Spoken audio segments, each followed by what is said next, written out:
দীর্ঘ প্রতীক্ষিত B Ed 4th ফেজের যে অ্যাডমিশন সেটা কিন্তু আজ সমাপ্ত হয়েছে, অর্থাৎ অনলাইন অ্যাপ্লিকেশনের যে প্রসেসটা সেটা আজ সকালে 11 AM কিন্তু শেষ হয়ে গেছে।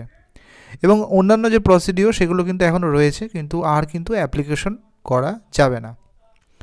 এখন প্রশ্ন একটাই যে আর কি ডেট বাড়াবে বা ডেট বাড়ানোর সম্ভাবনা রয়েছে? অবশ্যই এই বিষয়ে একটি আপডেট দিয়েছি, হয়তো অনেকে মিস করেছেন, যে 96 কলেজ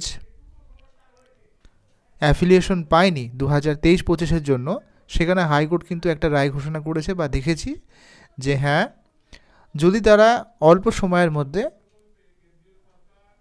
ক্রাইটেরিয়াগুলো পূর্ণ করতে পারে তাহলে তারা কিন্তু 2023-25 যে প্রসেস সেটা কিন্তু আবার পাবে। এবার সেই বিষয়ে কিন্তু কোনো রকম অফিসিয়াল নোটিফিকেশন ইউনিভার্সিটির তরফ থেকে এখনও পর্যন্ত আসেনি।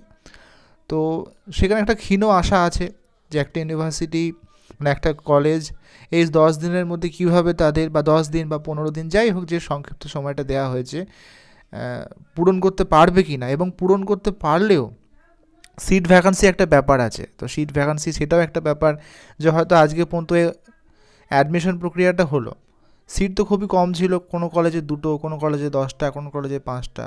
তো কলেজ প্রেফারেন্স কিন্তু অনেক স্টুডেন্টই প্রবলেম দেখিয়েছে যে হ্যাঁ স্যার আমরা পাচ্ছি না। তো অ্যাফিলিয়েশন পেলেও আদৌতে কতগুলো স্টুডেন্ট আদৌ চান্স পাবে কি না সেটা নিয়ে একটা সন্দেহের ব্যাপার আপাতত দৃষ্টিতে রয়েছে।